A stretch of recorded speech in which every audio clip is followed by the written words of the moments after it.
Hello, YouTube. It's me, John Avenger, once again, and welcome back to Holidayfest. And this is the 2002 sequel to the smash hit from 1994, The Santa Claus. And this is the follow up that came out many years after the first one, and that is The Santa Claus 2. Rip roaring holiday fun. Yeah, it's a fun movie. I could say that it's not horrible. Like some people said that it was the downfall of the series, but I think it's still cute. It's lighter than the first one because it's a G rated movie, so it has nothing offensive like the first one had.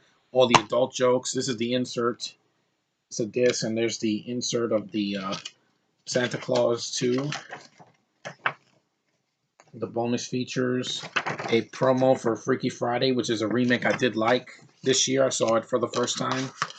And what do I think about this film? Is it better than the first movie? Of course not, because it couldn't recapture that fire that the first one had. But I like the movie, though, despite that. It has some whimsicalness to it. I like that they show more of Santa's, factory in the North Pole. There's more characters in the movie that they added. They added Spencer Breslin. He's the younger brother of Abigail Breslin, who has done a lot of films as well. You got David Krumholtz comes back. Eric Lloyd is a lot older now. He's not the little boy from the first one anymore.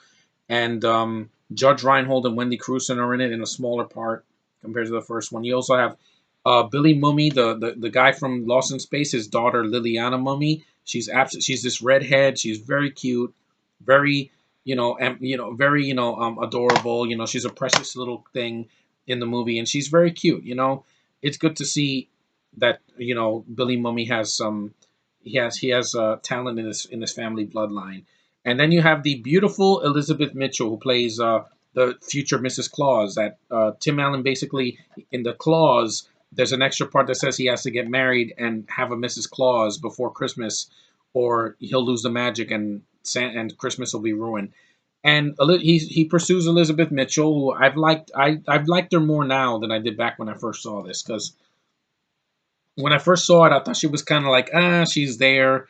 But then I saw her on Once Upon a Time, and she played the Snow Queen in this gorgeous white dress. And I'm like, wow, this woman can actually be attractive and really beautiful, and she can actually act. And I like her in the film as well. So there's a nice addition.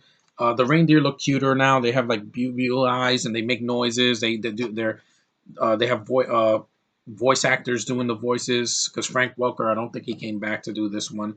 You also have these fairy tale characters. You have the Easter Bunny, and you have Father Time, and you have uh, I think this is the Tooth Fairy or something like that. Yeah, that's Aisha Tyler is beautiful. I love Aisha Tyler. You have some really good makeup effects by Alec Guinness and Tom Woodruff Jr. These guys have done lots of films. Like they did Predator and Aliens, and they did Skyline, I believe, the special effects. Yeah, they've done a lot of stuff, and I really enjoy their work. And it's cute, for a G-rated film. It's not that bad. It's longer. It's 104 minutes, so it's a lot longer than the first one because a lot of characters. Tim Allen plays another. He plays like a copy of himself. It's like a robotic version of him with like lighter. His skin is like rubbery, and he makes a reference to Toy Story because he says, "You are a sad, strange little man," which is, a nod to the first Toy Story when he says that to Woody in Toy Story 1. And the film is cute. I mean, the story is definitely not as heartwarming as the first one because, the first one was a very strong family film, with great bonding moments and a lot of good character depth. This one is more like the fun, decent sequel that comes out years later. You can't expect it to be as good as the first one. Um, but I do like the film. I never hated this film. I know critics were very mixed on it when it came out because it was years after the first one. It was 8 years later, so you can't expect a sequel to be as good when it's more than 5 years later. Sometimes it works, sometimes it doesn't.